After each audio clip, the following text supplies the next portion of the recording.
Assalamualaikum everyone. I hope you are all doing well.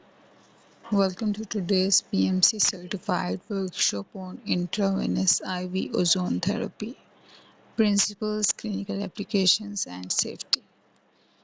I am Dr. Mariam Tahir, Director of PMC Professional Serve and registered with UK HCPC Council. And it is a pleasure to have all of you here today. Now let's start our session. Before we begin, I would like to thank everyone for joining this workshop. Whether you are a physiotherapist, doctor, dentist, nurse, student, or another healthcare professional, I hope today's session will provide you with valuable knowledge. Today's workshop is designed to give you an educational and evidence based overview of IV ozone therapy. We will discuss what ozone therapy is, how it works, the different methods of administration, its proposed mechanisms of action, reported clinical applications, safety considerations, possible risks, contraindications, and the current scientific evidence available. One important thing you should know from the beginning is that IV ozone therapy remains a topic of ongoing research. It is not considered a routine or standard treatment for most medical conditions, and recommendations differ between countries and regulatory authorities. Therefore, throughout this workshop, our focus will be on understanding the available evidence, promoting critical thinking, and emphasizing patient safety rather than encouraging routine clinical use. I encourage everyone to stay engaged throughout the session. If you have any questions, please note them down, and we will have a dedicated discussions at the end of the presentation. So, without wasting any more time, let's begin our journey by understanding what IV ozone therapy is and why it has gained attention in modern healthcare. Let's get started.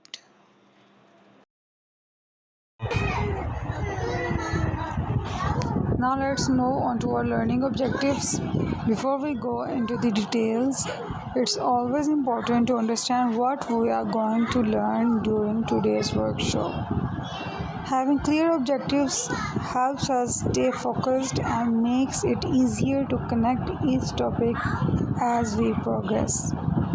By the end of this session, you should be able to explain the basic concept of medical ozone and understand how it is different from the ozone that exists in our environment. You will also learn how medical ozone is produced using specialized ozone generators and why it must always be prepared under controlled clinical conditions. Next, we will discuss the different routes of ozone administration. You should know that ozone therapy can be delivered in several ways, and each route has its own indications, limitations, and safety considerations. We will then explore the proposed mechanisms of action. We will look at how ozone is thought to influence the body, including its effects on oxidative stress, immune function, inflammation, and oxygen metabolism. At the same time, we will discuss what current research actually supports. After that, we will review the reported clinical applications where ozone therapy has been studied, including wound management, musculoskeletal disorders, vascular conditions, and other areas. It is important to understand that research is still evolving and the strength of evidence differs among these conditions. Another major objective is to recognize the contraindications, risks, and possible complications associated with ozone therapy. As healthcare professionals, patient safety must always remain our top priority. We will also discuss the current scientific evidence, including the strengths and limitations of existing research. You should know how to critically evaluate published studies rather than relying only on claims or personal experiences. Finally, we will cover the ethical, legal, and regulatory aspects of IV ozone therapy because every healthcare professional should practice within evidence based guidelines and the regulations of their own country. So, these are the key learning objectives for today's workshop. By the end of this session, my goal is that you will have a balanced, evidence based understanding of IV ozone therapy and be able to make informed professional judgments. Okay, now that we'll now our objectives. Let's begin by understanding the basics of ozone therapy itself. Okay, now let's start with the basics. Before we discuss IV ozone therapy in detail, we'll first need to understand what ozone actually is. Ozone is a gas made up of 3 oxygen atoms, so its chemical formula is O3. Normally, the oxygen we breathe is O2, which contains 2 oxygen atoms. Ozone has 1 extra oxygen atom, making it much more reactive than ordinary oxygen. Now, one important thing you should know is that not all ozone is the same. The ozone present in the upper atmosphere plays a very important role by protecting us from harmful ultraviolet radiation from the sun. However, ozone found at ground level is considered an air pollutant and can irritate the lungs when inhaled. Okay, in healthcare we are talking about medical ozone, which is completely different from environmental ozone. Medical ozone is produced from medical grade oxygen using a specially designed ozone generator. Because ozone is unstable and breaks down quickly, it cannot be stored. Instead, it is prepared immediately before use under carefully controlled conditions. Now, we may wonder why ozone has attracted interest in medicine. Researchers believe that when used in controlled concentrations, ozone may influence biological processes such as immune regulation, antioxidant responses, oxygen metabolism, and inflammation. These proposed effects are the reason it has been investigated for several clinical conditions. However, it is very important to understand that research is still ongoing. While some studies have reported promising findings, the overall quality of evidence varies, okay? And IV ozone therapy is not considered a routine or standard treatment for most medical conditions. Different countries and regulatory authorities also have different positions regarding its clinical use.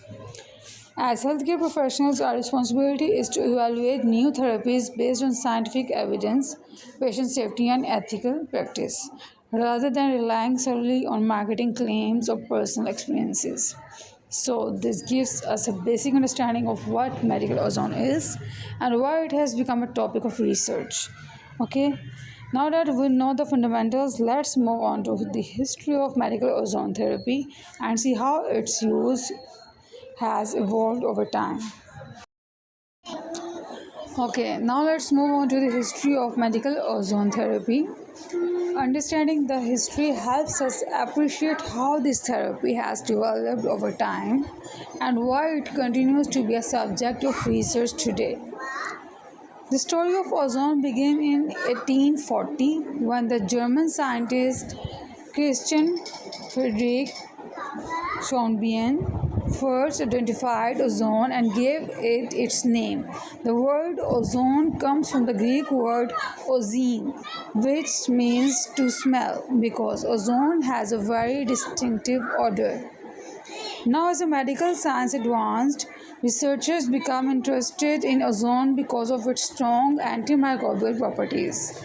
In the late 19th and early 20th century, Ozone was mainly used to disinfect drinking water, surgical instruments, and hospital environments before the widespread availability of antibiotics.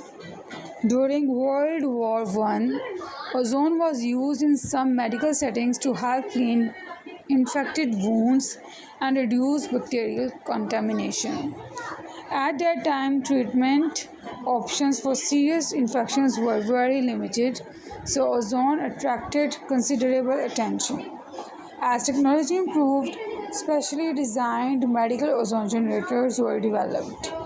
These devices made it possible to produce precise concentrations of ozone mixed with medical grade oxygen, allowing researchers and clinicians to explore its potential therapeutic applications.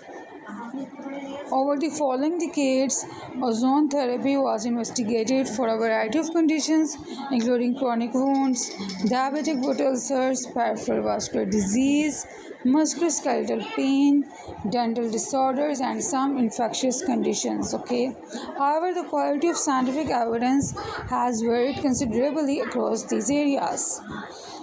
One important point you should know is that the acceptance of ozone therapy differs around the world. In some countries, it is used within complementary or integrative medicine under specific regulations. In contrast, many other healthcare authorities, including those in countries such as the United Kingdom and the United States, do not recognize IV ozone therapy as a routine standard treatment for most medical conditions because stronger clinical evidence is still needed. That is why, as healthcare professionals, we should always distinguish between historical use and evidence based clinical practice. A therapy may have been used for many years, but modern medicine requires high quality scientific evidence to establish its safety and effectiveness. So, this was a brief overview of how medical ozone therapy evolved over time. Okay, now that we have covered its history, let's move on and understand exactly what medical ozone is and how it is produced for clinical use. Okay, now let's move on to the history of medical ozone therapy. Understanding the history helps us appreciate how this therapy has developed over time and why it continues to be a subject of research today. The story of ozone began in 1840 when the German scientist Christian Friedrich Schonbein first identified ozone and gave it its name. The word ozone comes from the Greek word ozine, which means to smell, because ozone has a very distinctive odor. Now, as the medical science advanced, researchers became interested in ozone because of its strong antimicrobial properties. In the late 19th and early 20th century, ozone was mainly used to disinfect drinking water, surgical instruments, and hospital environments before the widespread availability of antibiotics. During World War I, ozone was used in some medical settings to help clean infected wounds and reduce bacterial contamination. At that time, treatment options for serious infections were very limited, so ozone attracted considerable attention. As technology improved, specially designed medical ozone generators were developed. These devices made it possible to produce precise concentrations of ozone mixed with medical grade oxygen, allowing researchers and clinicians to explore its potential therapeutic applications. Over the following decades, ozone therapy was investigated for a variety of conditions, including chronic wounds, diabetic foot ulcers, peripheral vascular disease, musculoskeletal pain, dental disorders, and some infectious conditions. Okay, however, the quality of scientific evidence has varied considerably across these areas. One important point you should know is that the acceptance of ozone therapy differs around the world. In some countries, it is used within complementary or integrative medicine under specific regulations.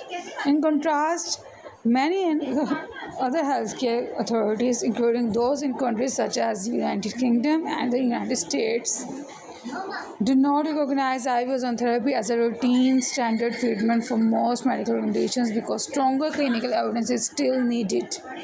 That is why, as healthcare professionals, we should always distinguish between historical use and evidence based clinical practice. A therapy may have been used for many years, but modern medicine requires high quality scientific evidence to establish its safety and effectiveness. So, this was a brief overview of how medical ozone therapy evolved over time. Okay, now that we have covered its history, let's move on and understand exactly what medical ozone is and how it is produced for clinical use.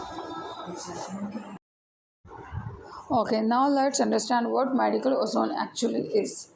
This is one of the most important concepts in today's workshop because before discussing any clinical application, we should clearly understand what medical ozone is and how it is produced. As we discussed earlier, ozone is a gas made up of three oxygen atoms with the chemical formula O3. Because of the extra oxygen atom, ozone is much more reactive than the oxygen we normally breathe, which is O2. Now, one important thing you should know is that medical ozone is not taken from the atmosphere. It is produced using medical grade oxygen and a specialized device called a medical ozone generator.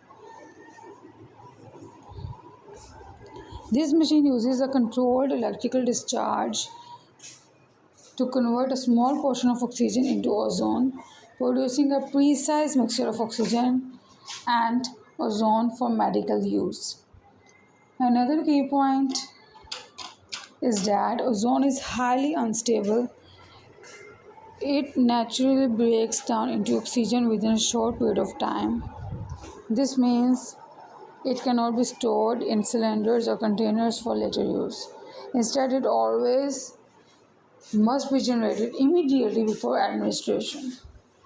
The concentration of medical ozone is also extremely important. High concentrations do not necessarily produce better results and may increase the risk of tissue damage because ozone is a powerful oxidizing agent.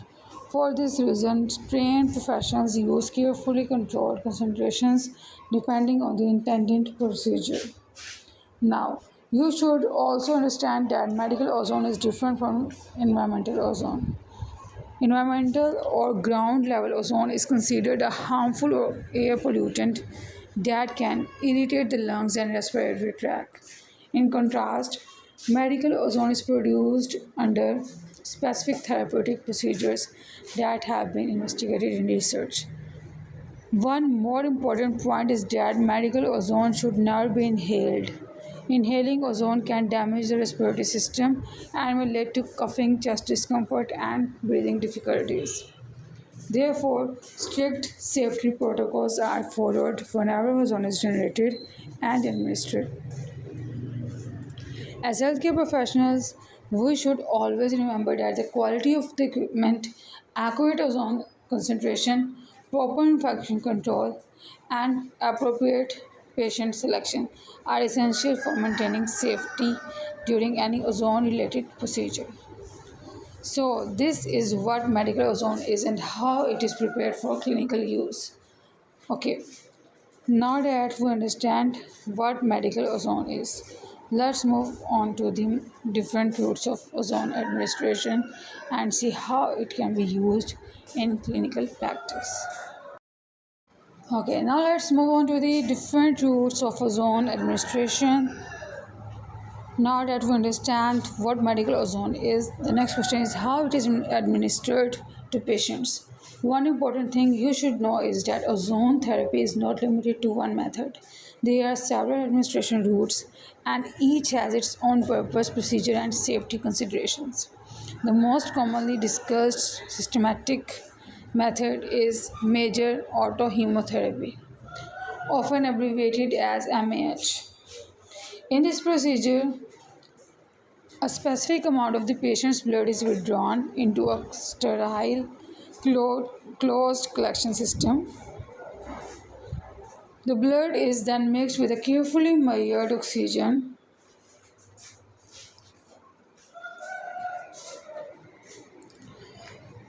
ozone mixture, okay, carefully measured ozone mixture, and finally reinfused back into the same patient.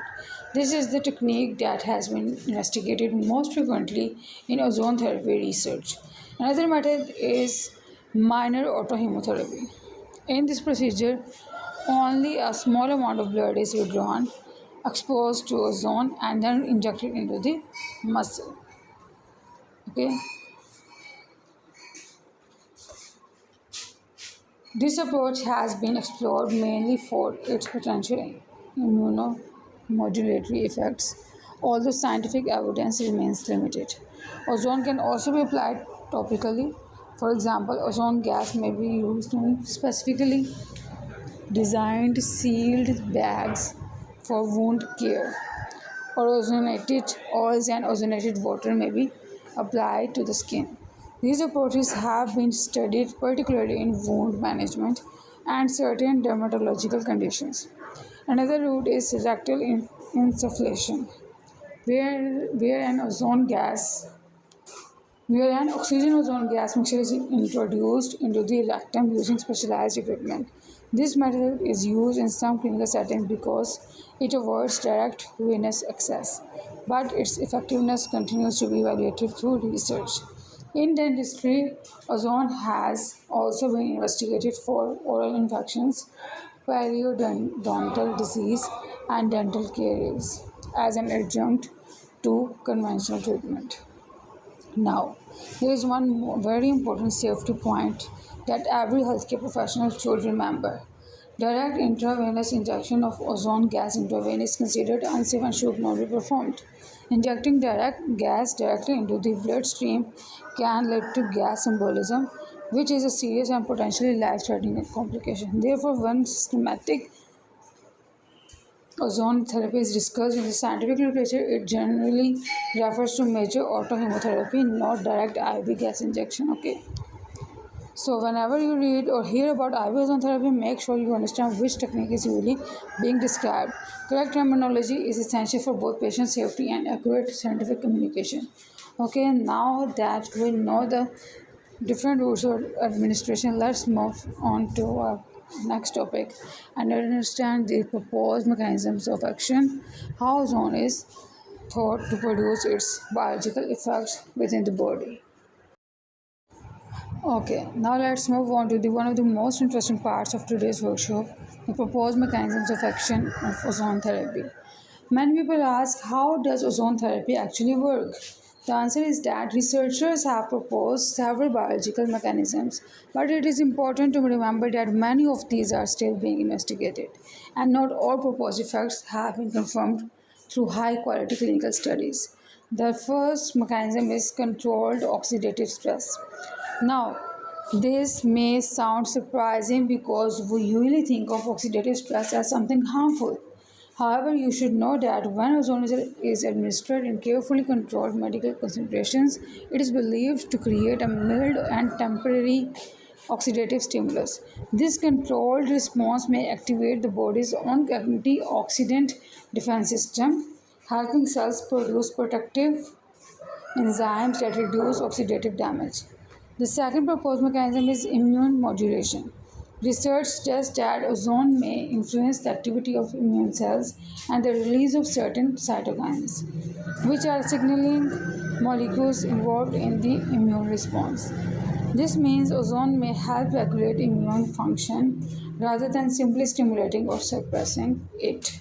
However, the extent of these effects in different diseases is under investigation still. Okay, another proposed mechanism involved improved oxygen metabolism. Some studies suggest that ozone therapy may enhance the ability of red blood cells to deliver oxygen to tissues and may improve cellular energy production. Better oxygen utilization could potentially support tissue repair and healing although more research is needed to confirm these effects consistently in clinical practice. Next is the anti-inflammatory effect. Inflammation plays an important role in many chronic diseases. Some researchers believe that ozone therapy may help regulate inflammatory mediators and reduce excessive inflammation. Again, while laboratory studies have shown encouraging findings, clinical evidence remains limited for many conditions. Ozone has also been studied for its antimicrobial properties. In laboratory settings, ozone can inactivate bacteria, viruses, fungi, and other microorganisms because it is a powerful oxidizing agent. However, laboratory results should not automatically be interpreted as proof of effectiveness in treating infections in patients. One very important point you should know is that biological plausibility does not always mean proven clinical benefit. Just because a treatment has a proposed mechanism does not mean it is an effective for every disease. This is why we need well designed clinical trials before making routine treatment recommendations. As healthcare professionals, we should always combine scientific understanding, clinical thinking, and evidence based practice when evaluating new therapies. Okay, so these are the main proposed mechanisms through which ozone therapy may act in the body. Okay, now that we understand how ozone is thought to work, let's move on to the next slide and discuss the reported clinical applications where ozone therapy has been investigated. Okay, now let's move on to the reported clinical applications of ozone therapy. Now that we understand the proposed mechanisms of action, the next question is where has ozone therapy been studied? One important thing you should know is that ozone therapy has been investigated in several medical fields, but the strength of the evidence is not the same for every condition.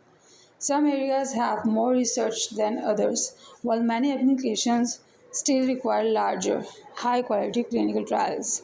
Let's discuss some of the commonly reported clinical applications. The first area is chronic wound management, especially diabetic foot ulcers. Some studies suggest that ozone therapy may help reduce bacterial contamination, improve local oxygen utilization, and support wound healing when used alongside standard wound care. However, it should be viewed as a potential adjunct and not a replacement for evidence based wound management, such as proper debridement, infection control, pressure relief, and diabetes management. Another area is peripheral vascular disease. Researchers have explored whether ozone therapy may improve blood circulation and oxygen delivery to tissues. While some small studies have reported encouraging findings, stronger evidence is still needed before it can be recommended routinely. Ozone therapy has also been studied in musculoskeletal conditions, including chronic back pain, osteoarthritis, and some tendons or soft tissue disorders. Okay, in certain settings, researchers have investigated ozone injections for pain relief and functional improvement. However, results are mixed, and treatment decisions should always follow current clinical guidelines. Another field is dentistry. Ozone has been investigated for managing dental caries, periodontal disease, root canal disinfection, and oral infections because of its antimicrobial properties. Okay, it may be also used as an adjunct for to conventional dental treatment rather than replacing standard procedures. Okay, research has also explored ozone therapy in infectious diseases and inflammatory conditions. Although laboratory studies show that ozone has antimicrobial activity, this does not automatically mean it is a proven treatment for infections in patients. Okay, clinical effectiveness must always be confirmed through well-designed human disease studies. Some researchers have investigated ozone therapy in areas such as sports medicine, chronic fatigue, and autoimmune disorders. However, the available evidence remains limited, and these applications are still considered investigational in many healthcare systems. Now, one very important point you should remember is that major health authorities do not recommend IV ozone therapy as a routine treatment for most diseases. This is mainly because current evidence is still insufficient and more large, high quality, randomized clinical trials are required. As healthcare professionals, our role is to evaluate therapies objectively, balancing potential benefits, possible risks, patient preferences, and the best available scientific evidence.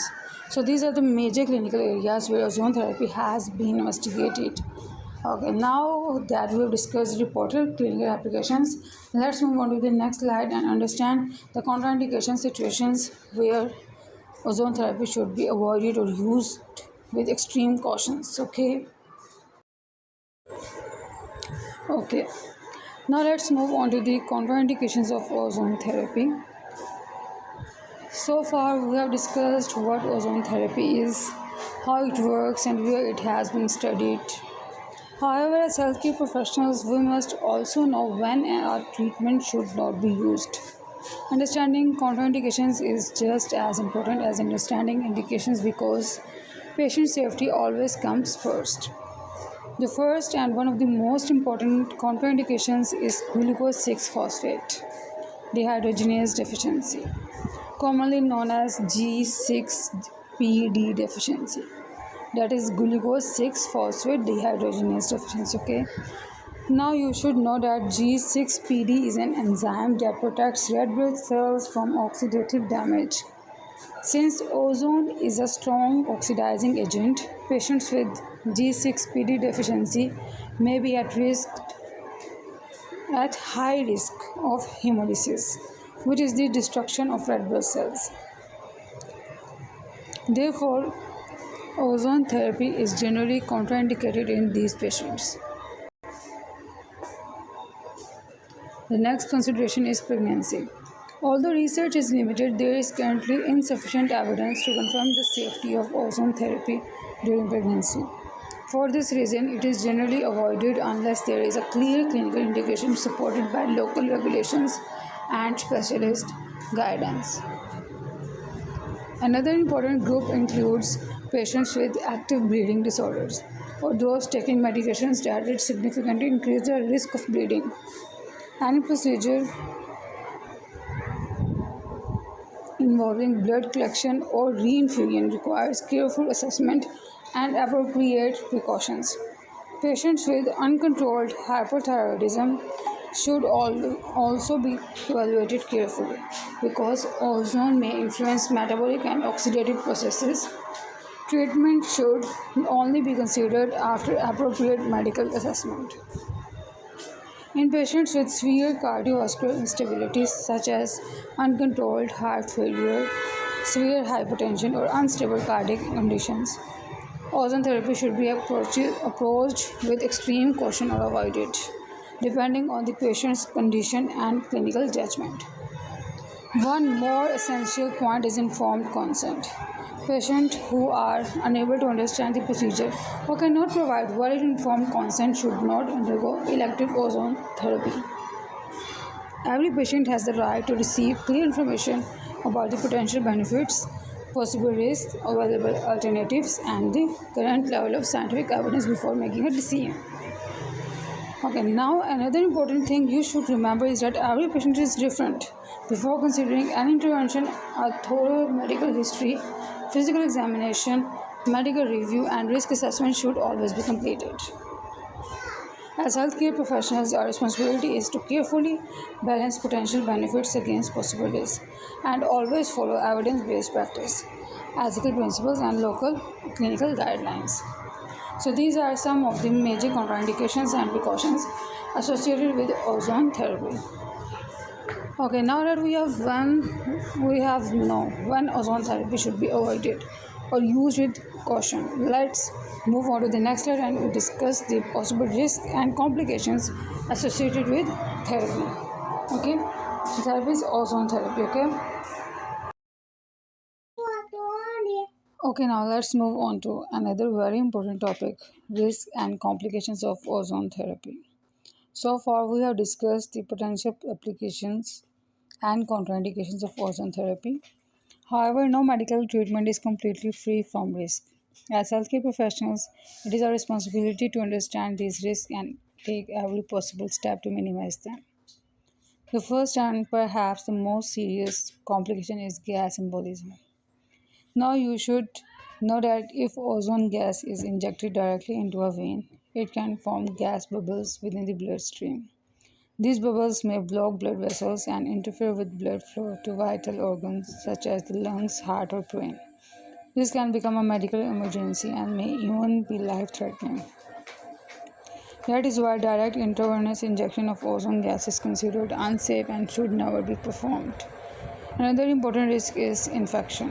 Whenever a procedure involves blood circulation or intravenous access, there is always a possibility of introducing microorganisms if proper aseptic technique is not followed.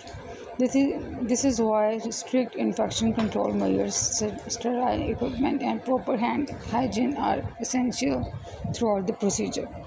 Patients may also experience local complications such as pain at the needle insertion site, swelling, bruising, or irritation of the vein. These are generally mild but should still be monitored and managed appropriately. Another consideration is oxidative tissue injury. Remember, ozone is a powerful oxidizing agent. If inappropriate concentrations are used or if the procedure is not performed correctly, excessive oxidative stress may damage healthy cells instead of producing the intended biological response. This highlights the importance of using accurately calibrated medical ozone generators and standardized treatment protocols. Some patients may experience temporary side effects, including fatigue, headache, dizziness, nausea, or mild discomfort after treatment. These symptoms are usually short lived, but patients should always be informed about the possibility before undergoing the procedure. Now, one important thing you should know is that many complications are preventable. Proper patient selection, careful assessment, correct ozone concentration, sterile technique, trained healthcare professionals, and continuous patient monitoring all play a major role in reducing the risk of adverse events. As clinicians, we should always remember that if a patient develops any unexpected reaction, the procedure should be stopped immediately. The patient should be assessed and appropriate medical management should be initiated according to standard emergency protocols. So the key message from the slide is simple. Every medical procedure carries potential risk and ozone therapy is no exception. The goal is not only to understand the potential benefits but also to recognize the complications, prevent avoidable errors, and always place patient safety above everything else. Okay, now that we have discussed the risk and complications, let's move on to the next slide. We will review the current scientific evidence and see what research tells us about IV ozone therapy. Okay, now let's move on to one of the most important parts of today's workshop, the current scientific evidence. As healthcare professionals, we should never judge a treatment only by testimonials, social media, or personal experiences. Instead, we should ask one question: what does the scientific evidence say? Now, you should know that ozone therapy has been the subject of research for many years. Scientists have investigated its potential role in wound healing, musculoskeletal disorders, peripheral vascular disease, dentistry, and several other conditions. Some small clinical studies have reported encouraging results. For example, certain studies have suggested that ozone therapy may improve wound healing, reduce pain in selected musculoskeletal conditions, or support recovery when used alongside standard medical care. However, we must also understand the limitations of these studies. Many have included only a small number of participants, different treatment protocols, short follow-up periods, or lacked strong study designs. Because of these limitations, it is difficult to draw firm conclusions about the effectiveness of ozone therapy. This is why large, well-designed, randomized controlled trials are considered the gold standard in medical research. At present, more high-quality research is needed before ozone therapy can be recommended as a routine treatment for most medical conditions. Another important point you should know is that major international health organizations and regulatory authorities have not approved IV ozone therapy as a standard treatment for most diseases. This does not necessarily mean that ozone therapy has no potential. Rather, it means that the current scientific evidence is not yet strong enough to support widespread routine clinical use. As clinicians, we should always practice evidence-based medicine, which combines three important components. The best available scientific evidence is, firstly, the best available scientific evidence, secondly, clinical expertise, and thirdly, patient values and preferences. These three components help us make safe, ethical, and informed clinical decisions. It is also important to remember that research is continuously evolving. New studies are published every year, so healthcare professionals should stay updated by reading peer-reviewed journals and following evidence-based clinical guidelines. So the key message from this slide is that ozone therapy remains an area of active research. Some findings are promising, but stronger scientific evidence is still required before it becomes part of routine medical practice. So, now that we have discussed the current scientific evidence, let's move on to our next topic where we will talk about the ethical, legal, and safety considerations that every healthcare professional should understand before using or discussing ozone therapy. Now let's move on to another very important topic: safety, ethics, and legal considerations. Up to this point, we have discussed what ozone therapy is, how it works, where it has been studied, and what the current scientific evidence is. But no matter how promising a treatment may seem, patient safety must always be our highest priority. The first point is patient safety. Before any procedure is considered, a complete medical assessment should be performed. This includes taking a detailed medical history, reviewing medications, checking for contraindications, and determining whether the patient is an appropriate candidate. Every treatment decision should be based on a careful risk-benefit assessment. The second point is informed consent. Now you should know that informed consent is much more than just asking a patient to sign a form. It means explaining the procedure in simple language, discussing the expected benefits, possible risks, available alternatives, and the current level of scientific evidence. The patient should have the opportunity to ask questions and make a voluntary decision without any pressure. Another important aspect is infection prevention and aseptic. Another important aspect is infection prevention and aseptic technique. Any procedure involving blood collection or infusion requires strict infection control measures. Healthcare professionals should use sterile equipment, follow hand hygiene protocols, wear appropriate personal protective equipment, and dispose of clinical waste safely. These steps help minimize the risk of healthcare associated infections. Now let's talk about professional and ethical responsibility.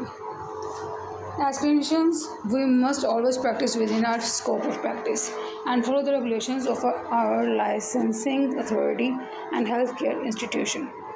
We should avoid making exaggerated claims or promising guaranteed results.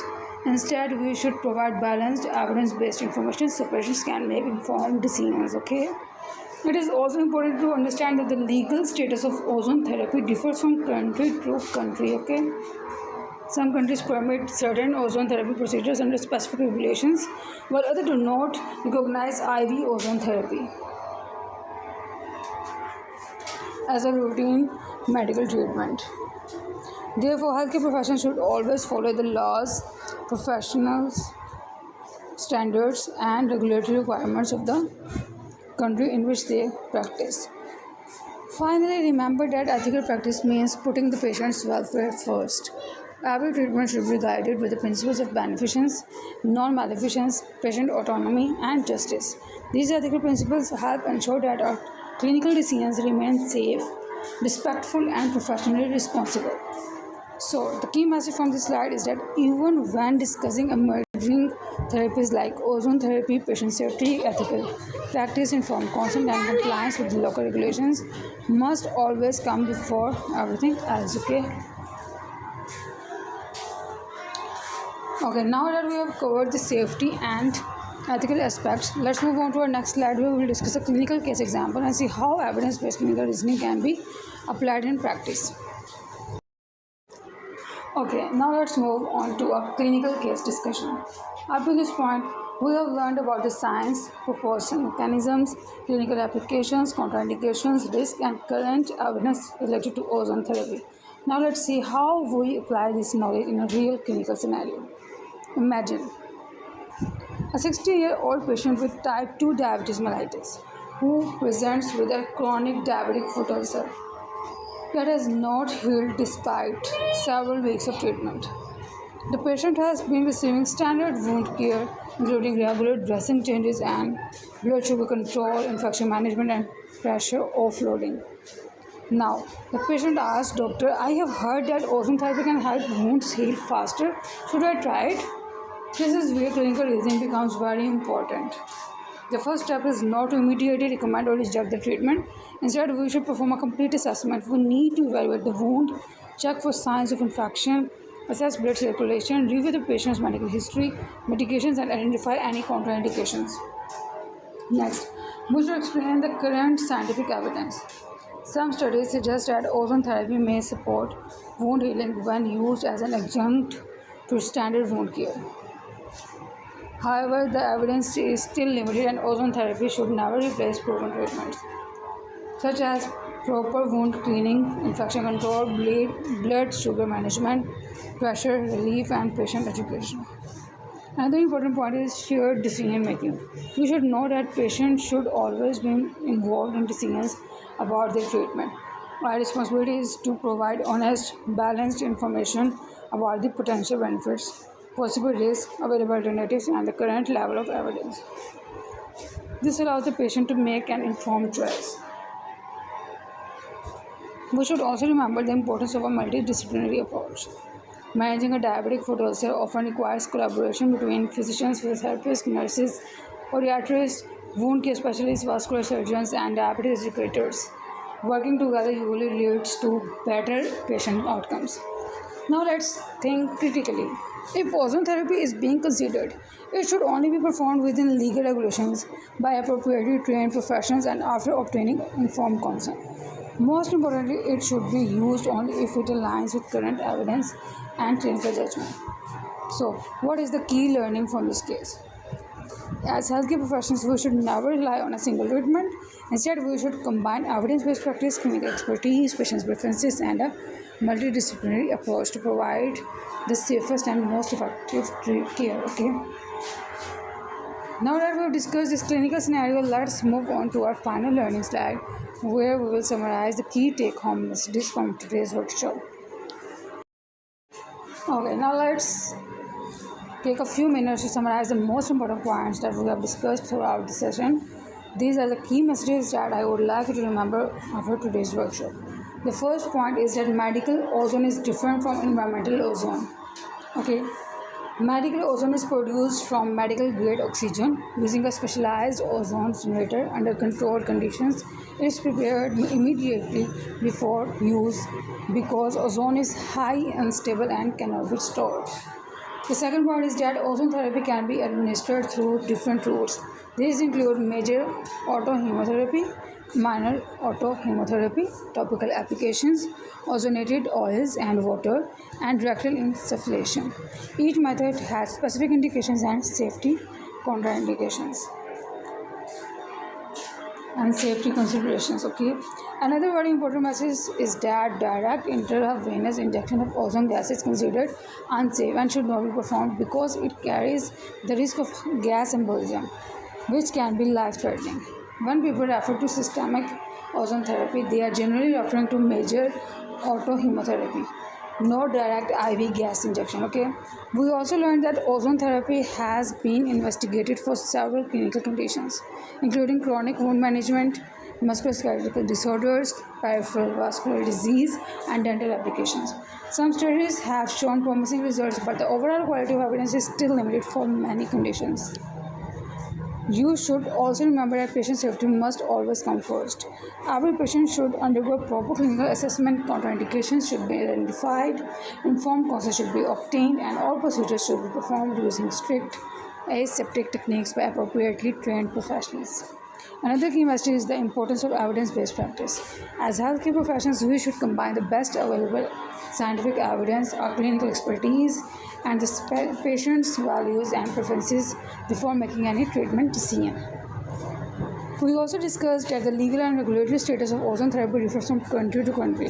Therefore, it is our responsibility to follow local laws, professional guidelines, and ethical standards in our clinical practice. Okay, finally, remember that research is still ongoing. More high quality randomized controlled trials are needed to clearly define the role, effectiveness, and safety of ozone therapy in routine healthcare. So, if you remember just one thing from today's workshop, let's it be this. You should remember this point that always put patients first, think critically or with the patient, scientific evidence, and practice ethically. That is the foundation of good healthcare. Okay, I hope today's workshop has given you a balanced and evidence-based understanding of IV ozone therapy and has encouraged you to continue learning and critically evaluating emerging treatment approaches. Okay, now we have reached the end of our presentation. Let's move on to the final slide for question, discussions, and closing remarks. Okay everyone, we have now reached the end of today's workshop. First of all, I would like to sincerely thank each and every one of you for joining this PMC Certified Workshop on Intravenous IV Ozone Therapy Principles, Clinical Applications and Safety. I truly appreciate the time you have taken to be part of this learning session. I hope today's workshop has helped you all understand the basic science of ozone therapy, its proposed mechanisms, reported clinical applications, contraindications, possibilities, safety considerations, and the current scientific evidence. As healthcare professionals, our learning never stops. Medical science is constantly evolving, and it is our responsibility to stay updated with the latest research while always practicing evidence-based, ethical, and patient-centered care. Okay, one important message I would like you to remember is that every new treatment should be evaluated critically before adopting an intervention into clinical practice. We should always ask: is there a strong scientific evidence? Is it safe for the patient? Does it comply with professional and legal guidelines? Will it truly benefit the patient? If we keep these questions in mind, we will always make better clinical decisions. Now, if you all have any questions regarding today's topic, this is the perfect time to ask. Please feel free to share your question in the chat or comment section. I will try my best to answer them based on the current scientific evidence and clinical knowledge. I would also encourage you to continue reading peer-reviewed research articles and international clinical guidelines because continuous professional development CPD is an essential part of being a successful healthcare professional. If you enjoyed the workshop, don't forget to subscribe to our YouTube channel PMC Online Academy so you don't miss our upcoming workshops, short courses, and education sessions. If you are attending through YouTube, please like the video, leave your feedback in the comments, and share it with your colleagues and friends so that more healthcare professionals can benefit from evidence-based learning. Thank you once again for your participation, your attention, and your enthusiasm throughout this session.